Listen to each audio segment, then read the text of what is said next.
Hello friends, welcome back to my channel spark education point and this is Mohini. और आज की इस video में हम आपके लिए लेकर आए हैं जो आपकी सीबीएसई 11 क्लास 11 की केमिस्ट्री बुक का पार्ट 1 है, उसका chapter 1 some basic concept of chemistry का पार्ट 2। तो मुझे लगता है कि आपने पार्ट 1 देखा ही होगा, तो उसमें यहाँ पे पार्ट 2 में हम आपको सिर्फ मेन कॉन्सेप्ट समझाएंगे कि जो इसमें चैप्टर में मेन कॉन्सेप्ट है वो कौन कौन से हैं, उनकी थ्योरीज बताएंगे एंड द यूनिट्स और इंट्रोडक्शन मैंने पहले पार्ट में बता दिया है। और अगर आपको वो देखना है तो हमारे चैनल को सब्सक्राइब करिए एंड जो हमारा पार्ट 3 एंड 4 है उसको भी देखिए। और जिन बच्चों ने साइंस ली है उनके लिए बहुत हेल्पफुल चैनल होने वाला है, क्योंकि इसमें हमारी जितनी फिजिक्स है, मैथ्स है एंड केमिस्ट्री है, उन सब सारा जो सिलेबस हमने कंप्लीट कर लिया है। सो अब हम अपनी वीडियो को स्टार्ट करते हैं और आपको दिखाते हैं कि जो हमारे मेन टॉपिक्स हैं वो क्या क्या हैं। सो यहाँ पे पहले आ जाता है हमारा सिग्निफिकेंट नोटेशन। ठीक है, सिग्निफिकेंट नोटेशन क्या होता है? It is that how we are representing a big number in a small way. मतलब जैसे ये नंबर है, ठीक है, क्या है 6 0 2 0 0 0 0, कितने सारे जीरो इसमें, तो इसको किस तरह से आप स्मॉल में लिख सकते हो, वो क्या है? So it will be right in form of n into 10n। यहाँ पे n क्या है? आपका कोई भी नंबर आ जाएगा। ये n क्या होता है? आपका 1 और 10 के बीच में ही होना चाहिए। जैसे यहाँ पे n हमने क्या लिया है 6.022, ये क्या है 1 और 10 के बीच में आ रहा है। ठीक है, इससे ज़्यादा आपको नहीं लेना। जैसे अगर आपने लिया 14.22, ये सब नहीं लेना, आपको क्या लेना? सिर्फ 1 और 10 के बीच में ही लेना है। और यहाँ पे n क्या है? आपकी जो जितने भी ज़ीरो नंबर है, मतलब कितनी पावर है, 1 2 3 4 5 6 7 8 9 3 6 9 12 15 18 19 20 21 22 23 24, मतलब यहाँ पे कितने सारे तो हमने यहाँ पे 23 लिख दिया और यहाँ पे हमने पॉइंट लगा दिया। ठीक है, तो ये हमारा इतनी से मतलब इतना छोटा नंबर, इतना बड़ा नंबर हमने इतने में लिख दिया। कैसे? ये जो फॉर्मूला ये आपको याद रखना है, इसी को कहते हैं हम सिग्निफिकेंट नोटेशन। मतलब इतने सारे बड़े नंबर्स होते हैं केमिस्ट्री में, मैथ्स में भी होते हैं, तो उनको छोटे में कैसे लिख सकते हैं वो हम यहाँ पे पढ़ रहे हैं। तो ये फॉर्मूला आपके लिए बहुत हेल्पफुल रहने वाला है, n इंटू 10n। ठीक है, n यहाँ पे आपकी पावर हो जाएगी और n यहाँ पे आपका आगे वाला नंबर। सो फिर यहाँ पे हमारा पॉइंट है remember that n should be between 1 and 10। सो यहाँ पे रिमेंबर की स्पेलिंग मिस्टेक हो गई है। सो यहाँ पे क्या है? रिमेंबर है ये। ठीक है, remember that n should be between 1 and 2। मैंने आपको बताया कि जो n है, बड़ा वाला कैपिटल N, इसको आपने सिर्फ 1 और 10 के बीच में ही लेना है। ठीक है, देन आता है हमारा सिग्निफिकेंट फिगर्स। ठीक है, केमिस्ट्री के फर्स्ट चैप्टर में ये सबसे इंपॉर्टेंट टॉपिक है कि सिग्निफिकेंट फिगर्स होते क्या है। Meaningful digits which show certainty and uncertainty. मतलब ऐसे मीनिंगफुल डिजिट्स, ऐसे डिजिट्स जो मीनिंग दिखाते किसकी? सर्टेनिटी और अनसर्टेनिटी। अब आप बोलोगे कि सर्टेनिटी क्या होता है, अनसर्टेनिटी क्या होता है, तो अब हम वो भी पढ़ते हैं कि सर्टेनिटी क्या है, अनसर्टेनिटी क्या है। Uncertainty occurs when there is a change in value. मतलब कोई भी वैल्यू है और उसमें कोई चेंज आ रहा है, तो वो क्या है उसकी अनसर्टेनिटी है। ठीक है, where the change take place called uncertainty position. कोई भी नंबर है उसमें चेंज आ रहा है, वो क्या उसकी अनसर्टेनिटी है। और जहाँ पे चेंज आ रहा है, ठीक है, उसको क्या कहते हैं? Uncertainty position. ठीक है, आपने देखा होगा कि कोई भी एक्सीडेंट होता है वो किस पोजीशन पे हुआ है, उसको हम एक्सीडेंट पोजीशन बोलते हैं। इसी तरह से यहाँ पे कोई भी नंबर चेंज हुआ है किस पोजीशन पे, मतलब कौन सी जगह पे। जैसे 2.6 है, चेंज हमारा 6 से पहले हुआ है, 0.6 से पहले, तो वो पोजीशन क्या कहलाएगी? उसकी अनसर्टेनिटी पोजीशन। देन क्या है? The value which has affected by uncertainty and don't have any relation with uncertainty is called certainty. मतलब जो वैल्यू जिससे कोई इफेक्ट नहीं पड़ा, मैंने क्या बोला? 2.6। ठीक है, कहाँ पे चेंज आया? 0.6 पे। किसको इफेक्ट नहीं पड़ा? 2 को। तो 2 क्या कहलाएगी? हमारी सर्टेनिटी। राइट, अब आ जाता है हमारा प्रिसिशन। प्रिसिशन क्या होता है? इसको आप बोल सकते हो एक तरह से रिपीटेशन होता है किसी भी चीज़ का। Refers to closeness of various measurement of some quantity. मतलब कोई भी चीज़ है उसकी रिपीटेशन होते जा रही है। जैसे आपका कोई भी सॉल्यूशन कर रहे हो आप मैथ्स में या केमिस्ट्री में, ठीक है, उसका ना जो आपका आंसर है, अलग अलग सिचुएशन है, अलग अलग आंसर आने चाहिए, लेकिन आपका बार बार ही मतलब वही आंसर आया जा रहा है। जैसे 1.6 आ रहा है तो 1.6 आ रहा है, कभी 1.7 1.8, इस तरह से मतलब क्लोज आ रहा है। ठीक है, वो क्या हो रही है? रिपीटेशन हो रही है उस नंबर की। देन आता है हमारा एक्यूरेसी। एक्यूरेसी क्या है? Closeness of particular value to true value of results. मतलब यहाँ पे क्या है? यहाँ पे क्लोजनेस देखी जाती है कि वो कितनी एक्यूरेट तो आपने सुना होगा कि एकदम एक्यूरेट वैल्यू आई आपकी, यानी एकदम करेक्ट वैल्यू आई है। जैसे 1.6 है तो 1.6 ही आएगी आपकी। ठीक है, ना आपकी 1.2 आ सकती है ना 1.3 आ सकती है, क्योंकि ये बहुत दूर दूर है। 1.6 के पास कौन कौन सा होगा, 1.5 होगा, 1.51 होगा, 1.59 होगा, ठीक है। तो वो वैल्यूज़ हमारी क्या कहलाएंगी, एक्यूरेसी। देन क्या है, if a value is an accurate so automatically it is also a precision. मतलब अगर कोई वैल्यू एक्यूरेट होती है तो आपकी प्रिसीशन वो ऑटोमेटिकली हो जाएगी। यानी जैसे कोई वैल्यू आपकी एकदम करेक्ट है या उसके क्लोज है तो प्रिसीशन ही तो हुआ, मतलब वो रिपीटेशन ही तो होगा, ठीक है। And if a value is precision so it is not an accurate value, this is not be possible every time. मतलब कभी कभी ऐसा हो सकता है कि कोई वैल्यू अगर प्रिसीशन है तो वो एक्यूरेट हो, ठीक है। ये एवरी टाइम पॉसिबल नहीं है कि हमेशा प्रिसीशन और एक्यूरेसी एक ही आई है, ठीक है। ये जो होते हैं प्रिसीशन एंड एक्यूरेसी, ये हम दो सिचुएशन में मेज़र करते हैं कि मतलब पहले हमारा इतना है तो दूसरी बार कितना है। तो अब हम उसमें देखेंगे कि कौन किस में प्रिसीशन हुआ है, किस में एक्यूरेसी हुआ है, ओके। अब आता है हमारा रूल्स फॉर सिग्निफिकेंट फिगर्स। मतलब सिग्निफिकेंट फिगर्स के रूल्स क्या है। पहला है हमारा all non zero digit are significant. Non zero क्या होता है, ज़ीरो से ज़ीरो के अलावा जितने भी डिजिट हैं वो सारे क्या नॉन ज़ीरो है। एग्जाम्पल क्या बोला, all non zeros are significant, मतलब ऑल जीरोज नॉन जीरोज। तो 0.3267, अब इसमें नॉन जीरो कौन कौन से, 3, 2, 4, 3, 2, 6, 7, ठीक है। तो इसमें सिग्निफिकेंट फिगर कितने होंगे, जीरो को हटा दो तो कितने बचा, 1, 2, 3, 4, यानी सिग्निफिकेंट फिगर्स कितने हैं, 4। सेकेंड क्या है हमारा, zero preceding to first non zero digit are not significant.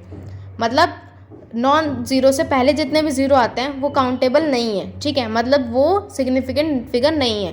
तो हमारे यहाँ पे सिग्निफिकेंट फिगर कितना हुआ, सिर्फ 1, क्योंकि यहाँ पे इससे जो 2 है 2 से पहले कोई यहाँ पे नॉन ज़ीरो नहीं है, ठीक है। तो ये क्या हो गए हमारे सिग्निफिकेंट फिगर्स, कितना है, 1। देन थर्ड रूल है हमारा, zeros between 2 non zero digits are significant. मतलब दो नॉन ज़ीरो के बीच में अगर ज़ीरो आता है, ठीक है, यानी काउंटेबल डिजिट के बीच में कोई ज़ीरो आता है, जैसे यहाँ पे 2.006 है, तो यहाँ पे कितने सिग्निफिकेंट फिगर्स होंगे, हमने क्या पढ़ा, नॉन ज़ीरो के बीच में तो कितने होंगे, 1, 2, 3, 4, 5, यानी 5 इसमें सिग्निफिकेंट फिगर्स होंगे। फोर्थ क्या है, zeros at the end or right or a number are significant provided they are on the right side of the decimal point। Decimal point के बाद जितने भी ज़ीरो आपके आते हैं वो सारे काउंटेबल हैं, ठीक है।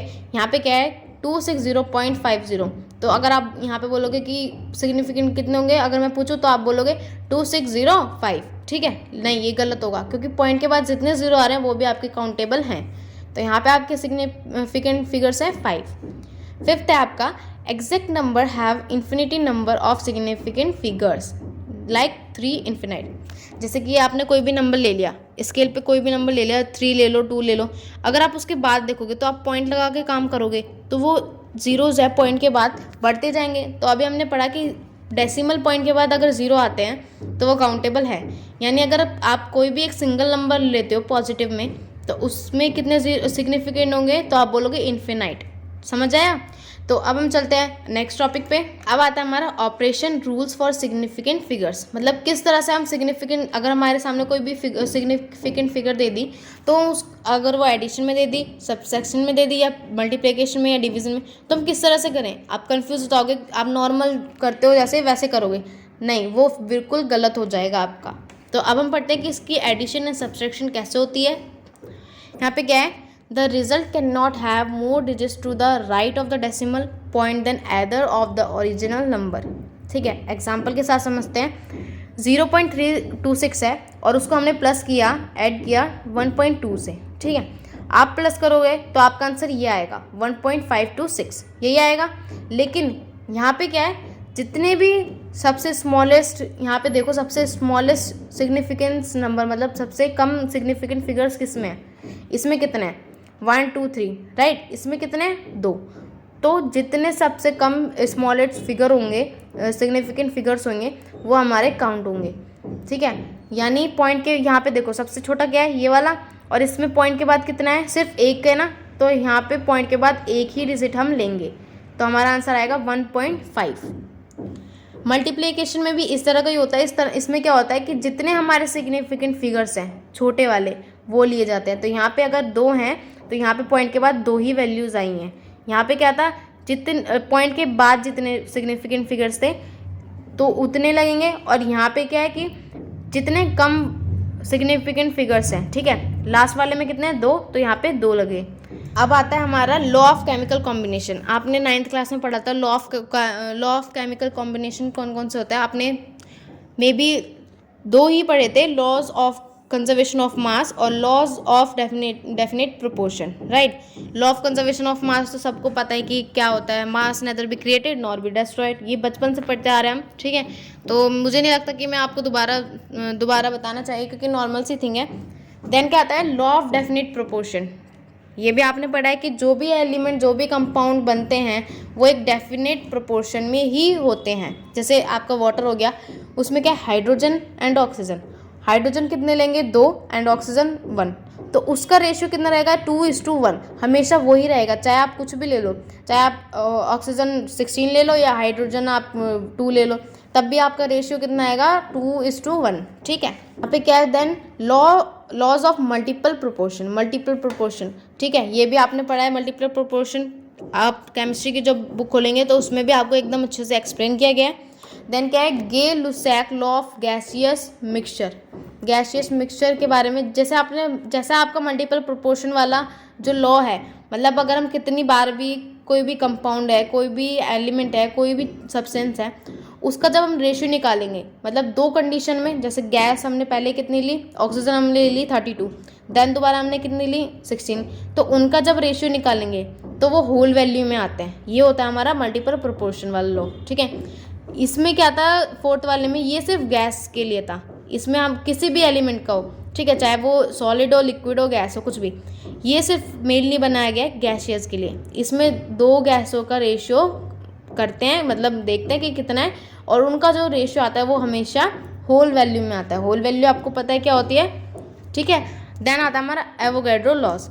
एवोगैड्रो लॉस कहते हैं कि 1 मोल में आपका कितना रहेगा? 6.22 × 10⁻23 पार्टिकल्स रहेंगे, ठीक है। आपने 9th क्लास में पढ़ा था एवोगैड्रो नंबर क्या होता है। वही चीज़ है कि जैसे 1 डजन में कितने केले लेते हैं आप? 12 पीस, ठीक है। तो कोई भी अगर आप 1 डजन बोलोगे तो वो सामने वाला कितना देगा आपको? 12 पीस देगा किसी भी चीज़ का। इसी तरह से अगर आप केमिस्ट्री में 1 मोल बोलोगे तो उसके अंदर कितने आएंगे? 6.022 × 10⁻23, राइट। अब आता है हमारा डाल्टन्स एटॉमिक थ्योरी। मतलब आपने 9th में पढ़ा था, ये 9th का सबसे मेन टॉपिक था कि डाल्टन्स एटॉमिक थ्योरी क्या थी। जो डाल्टन थे उन्होंने क्या एटॉमिक थ्योरी निकाली थी? वो थी matter consist of individual atom. मतलब एटम से छोटा कोई और कुछ हो ही नहीं सकता, ठीक है। एटम से छोटा और कुछ हो ही नहीं सकता। लेकिन अब क्या आ गया हमारे पास? क्या आया? प्रोटॉन आ गया, इलेक्ट्रॉन आ गया, न्यूट्रॉन, ठीक है। तो ये जो है ये गलत साबित हुई है। देन क्या? All the atoms of given element have identical properties including identical mass. Atoms of different elements differ in mass, ठीक है। देन क्या? Compound are formed when atoms of different elements combine in a fixed ratio. Chemical reaction involve recognition of atom. They are neither created nor destroyed in a chemical reaction. ये जो सारी theories है ये इनके द्वारा गलत साबित की गई है। मतलब जो हमारे नेक्स्ट साइंटिस्ट थे और जितनी भी रिसर्च हुई उन्होंने इस थ्योरी को गलत साबित कर दिया है। सो अब आइए हमारी मॉडर्न एटॉमिक थ्योरी। वो क्या है कि atom is no longer consider to be individual, कि इलेक्ट्रॉन, प्रोटॉन, न्यूट्रॉन, मतलब एटम के अंदर 3 ऐसे इंडिविजुअल होते हैं, इलेक्ट्रॉन, प्रोटॉन, न्यूट्रॉन, आपने पढ़ा है। इससे छोटी जो वैल्यू है, इससे छोटे आपको अब नहीं मिलेंगे। लेकिन अब भी साइंटिस्ट इस पर रिसर्च कर रहे हैं कि इलेक्ट्रॉन से भी छोटा कुछ हो सकता है, मतलब प्रोटॉन से भी छोटा कुछ हो सकता है, ठीक है। जो मैटर है, मैटर बहुत होता है, ठीक है। अब उसके अंदर जितने भी एलिमेंट्स होंगे, जितने भी कंपाउंड है, वो हमें दिखते नहीं है। उसके अंदर भी हमारे एटम होते हैं, एटम के अंदर भी हमें मिल गया इलेक्ट्रॉन, मिल गया प्रोटॉन, न्यूट्रॉन। अब उससे भी छोटा जो हमें दिखता ही नहीं है वो कैसे, मतलब साइंटिस्ट कैन यू इमेजिन कितनी रिसर्च चल रही है अभी भी इन सारी चीज़ों पे। तो सेकंड है हमारा atoms of same element may be similar in all respects. मतलब जैसे आइसोटोप्स आपने पढ़ा है 9th में कि आइसोटोप क्या होता है कि जिनका एटॉमिक नंबर सेम होता है लेकिन एटॉमिक मास डिफरेंट होता है। जैसे एग्जांपल C6, ठीक है, C6 इसका एटॉमिक नंबर 6 है लेकिन मास इसका 12 है, 13 है, 14 है, ठीक है। ऐसे हमारा आ जाता है आइसोबार्स। आइसोबार्स पे आपने पढ़ा है कि जिनका एटॉमिक नंबर अलग अलग होता है लेकिन एटॉमिक मास सेम होता है। जैसे ये कार्बन है, कार्बन का एटॉमिक मास कितना होता है 14 होता है। तो ऐसी नाइट्रोजन का भी एटॉमिक मास 14 होता है। देन आता है atoms is the smallest unit participating in chemical reaction, ठीक है। Ratio in which unit may be fix integers value but they are not simple always. Atoms of one element can be change into atoms of another element, मतलब कोई भी atom जो है वो एक atom के एलिमेंट वो दूसरे एलिमेंट के एटम में चेंज हो सकते हैं, पर ये गलत हो गया है, ठीक है, ये गलत साबित हो चुका है। Mass of atom can be change into energy, मतलब जो मास है एटम का वो एनर्जी में चेंज किया जा सकता है, right. So friends, thank you for watching. And मैं आपको एक चीज़ बताना चाहूँगी कि अगर आप ये जो मैंने मतलब आपको वीडियो दिखाई है, इसमें जितने भी नोट्स हैं वो आप नोट कर लीजिए, क्योंकि ये बहुत इंपॉर्टेंट नोट्स हैं। अगर आपको कभी भी पेपर आते हैं तो हमेशा आप वीडियो खोल के थोड़ी ना बैठोगे, क्या पता आपके पास फ़ोन ना हो, ठीक है। तो आप क्या करो, कॉपी में नोट कर लो, और जिससे आप जब भी आपको पढ़ने का मन करे, आपको रिवीजन करने का मन करे, आप खोलो, पढ़ो, ठीक है। तो अगर आपको और भी वीडियोस चाहिए, हमारे फिज़िक्स की भी 2 बुक है, वो भी हमने कवर कर लिया। अगर आपको वो भी चाहिए तो हमारे चैनल को सब्सक्राइब करिए एंड कमेंट, लाइक, शेयर ज़रूर करिए। So thank you.